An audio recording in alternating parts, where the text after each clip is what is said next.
Je m'appelle Claudie. À 44 ans, on m'a diagnostiqué un cancer colorectal.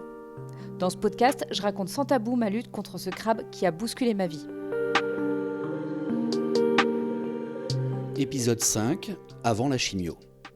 Après mon opération qui consistait à retirer ma tumeur et la biopsie qui a suivi, qui a révélé malheureusement des métastases situées sur le péritoine, on m'a annoncé que j'allais démarrer un cycle de chimiothérapie qui allait se dérouler pendant 6 mois, à raison d'une chimio tous les 14 jours. À partir du moment où on m'a fait cette annonce, c'est vrai que pour moi, ça a été un deuxième effet qui se coule, une deuxième claque, puisqu'on s'était dit avec toi qu'on essayait d'y aller step by step, mais on avait plutôt de l'espoir en se disant ça y est, une fois que la tumeur elle est retirée, finalement ça va bien se passer. On n'avait pas du tout en tête l'annonce de ces 3 nodules. Donc là, je comprends que ça va être un cycle long et rapidement, je ressens le besoin de me faire entourer et de pouvoir aller à la rencontre de personnes qui subissent ce cancer. Pour ça, je dois reconnaître qu'autour de Nantes, on a vraiment pas mal de choses qui existent.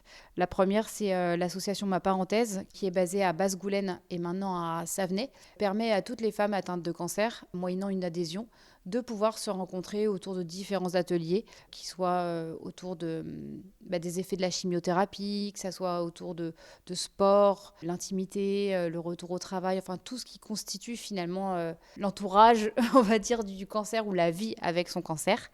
Donc ça, j'ai rapidement, pris mon adhésion et souhaité rencontrer justement et participer à ces ateliers. Qu'est-ce que tu recherchais dans cette association ?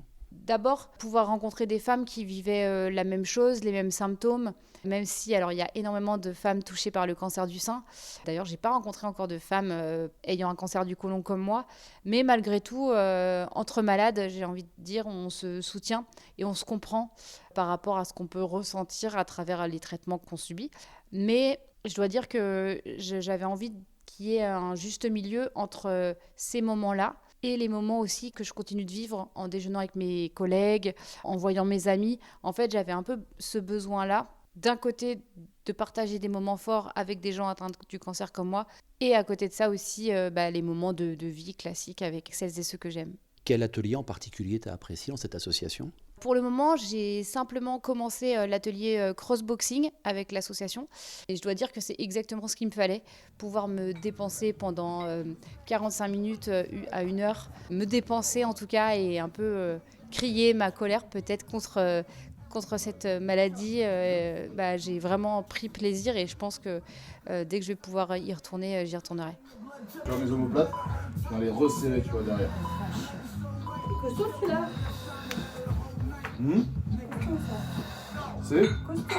Ah ouais, c'est costaud, tu n'es pas obligé. Et puis ta clinique également proposait des soins de support ? Oui, alors ça, c'est quelque chose qu'on m'a proposé assez rapidement et je dois dire que c'est vraiment chouette. Il y a beaucoup de soins support. En fait, on n'est pas tout seul quand on est à l'hôpital. On peut vraiment être accompagné et bénéficier d'accompagnement, que ce soit par des diététiciens, des assistantes sociales, des psychologues aussi. Moi, je dois dire que ça m'a fait beaucoup de bien de pouvoir rencontrer, par exemple, un psychologue.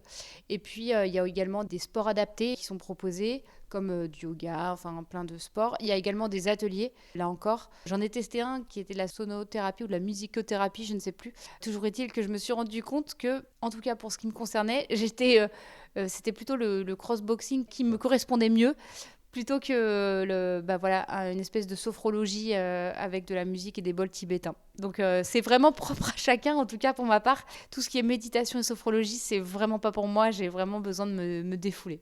Mais la maladie revient toujours, malheureusement, au premier plan. Oui, oui. En fait, dans cette nouvelle vie, c'est que finalement, elle est rythmée par ces temps-là, qui sont des moments de bien-être, où on prend soin de soi, et effectivement des rendez-vous médicaux auxquels on ne peut pas se soustraire. Moi, par exemple, juste après la biopsie, rapidement, on m'a pris rendez-vous pour me poser un site. Donc, c'est une chambre implantable.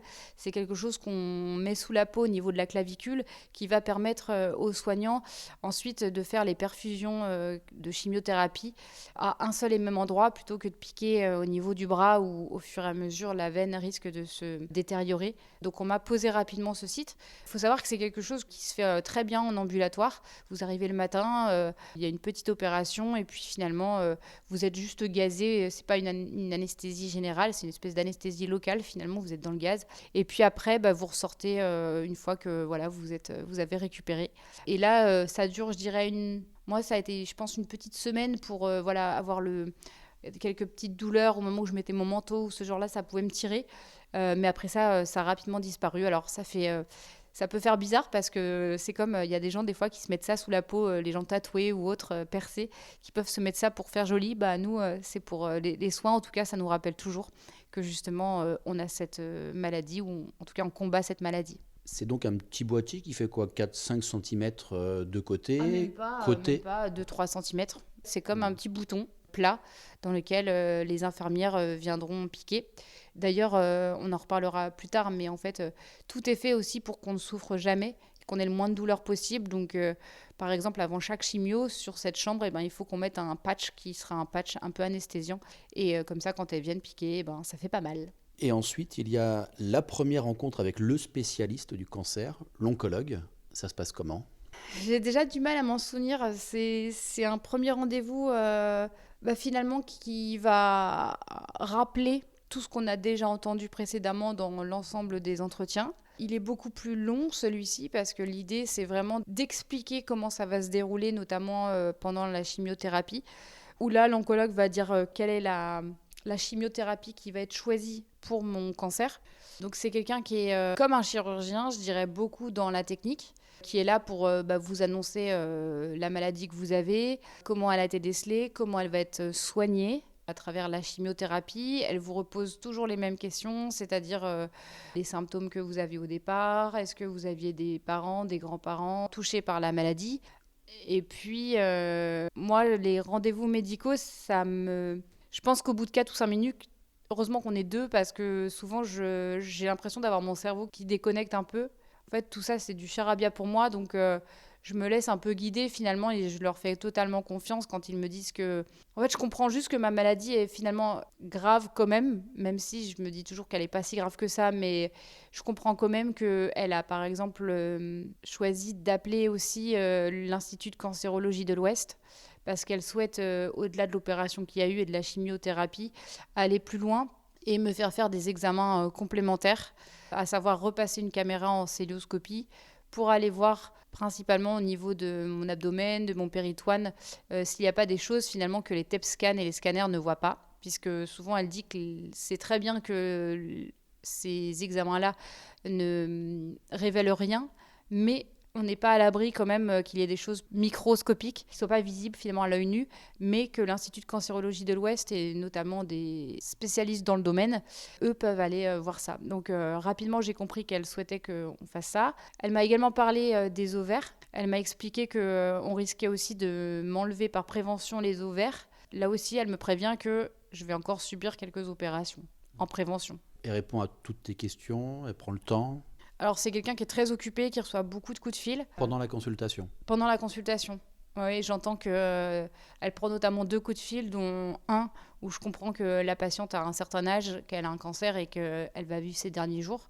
Donc, c'est vrai que quand on est là en face d'elle et que c'est notre premier rendez-vous, moi, en tout cas, je sais que mon cerveau se met assez rapidement en mode veille.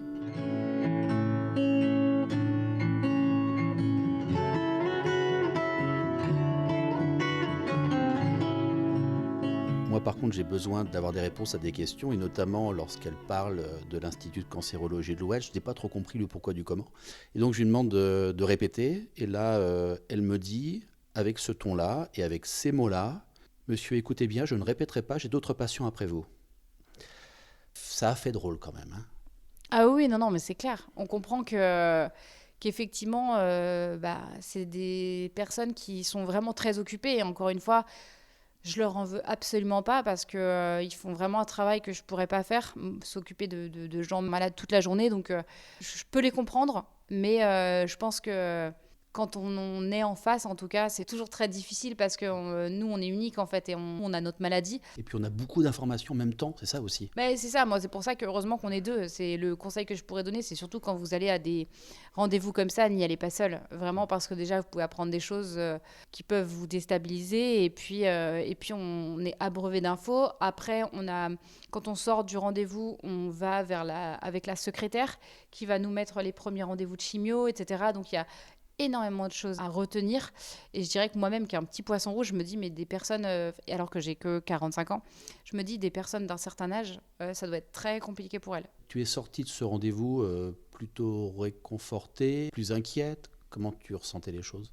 Non, franchement, maintenant que de toute façon j'ai compris que j'avais un cancer qui ne s'arrêtait pas simplement à la tumeur et donc qui s'était un petit peu propagé, on va dire, à l'intérieur de moi, ou plus largement en tout cas, qu'il fallait y aller et que j'allais rentrer dans ce qu'on appelle toujours les protocoles et que ça allait prendre du temps et qu'il fallait y aller, quoi. Avant la chimio, tu as rencontré un deuxième spécialiste, une deuxième oncologue, cette fois-ci dans un centre anticancéreux de l'agglomération nantaise. Oui, c'est ça. Alors, autre rendez-vous, autre ambiance. Alors, je sais que pour toi, c'était un moment assez délicat d'aller dans cet institut. C'était délicat pour moi parce que j'avais perdu mon papa d'un cancer et il a été suivi dans ce centre-là. Voilà, pour que les gens comprennent. Oui, c'est ça. Donc oui, là, autre rendez-vous. Et là, la médecin, je dois dire, à l'inverse de tous les premiers rendez-vous qu'on avait eus. Là, on a une médecin qui est très pédagogue. Elle m'explique ce qui s'est passé au niveau de mon côlon, parce qu'elle demande avant si on a bien compris ce qu'était la maladie. Donc, on lui dit que pas forcément et qu'on veut bien une énième, en tout cas, explication. Et là, elle prend ce temps vraiment de m'expliquer pas à pas ce qui s'est passé, ce qu'elle va faire et comment elle va le faire. Et je dois te dire que pour tous les deux, ça a été, je pense, là pour le coup, tu demandais si c'était rassurant. C'est le premier rendez-vous où je me suis sentie vraiment prise en main par des spécialistes qui allaient faire en tout cas tout leur possible pour que, après ce combat, je sois, on va dire, en rémission et qu'il reste rien. On sent qu'ils veulent prendre aucun risque. Avec un peu plus de pédagogie, de temps, en nous posant la question, est-ce que vous avez bien compris? Est-ce que vous avez d'autres questions? Oui, oui, alors là, même laissant son mail, son numéro de téléphone, disant qu'elle est vraiment, même dans un jour, 2 jours, si j'ai d'autres questions d'ici là, etc. Enfin, non, elle est très rassurante et vraiment, on sent beaucoup de bienveillance. Ça fait du bien, quoi. Pourquoi cette deuxième oncologue? C'est parce qu'elle est elle-même spécialiste du péritoine et on a retrouvé donc des métastases dans ton péritoine. Voilà pourquoi tu la rencontres. Oui, c'est ça. C'est vraiment une spécialiste dans le domaine. Donc, elle va aller chercher, comme elle m'explique, avec cette celluloscopie, finalement, ce qui peut ne pas être vu par les examens classiques. Par contre, elle me prévient que, justement, si toutefois elle retrouve des choses, là, l'opération suivante sera l'ouverture complète de mon abdomen, une ouverture complète pour aller gratter complètement. Donc là, je comprends et j'espère ne pas en arriver là. Mais voilà, elle m'explique vraiment les différentes étapes et comment ça va se passer suivant ce qu'elle retrouvera. Donc je pense que cet examen-là sera très important. Il va se dérouler mi-juin pour voilà, savoir quelle sera la suite du cancer, quoi.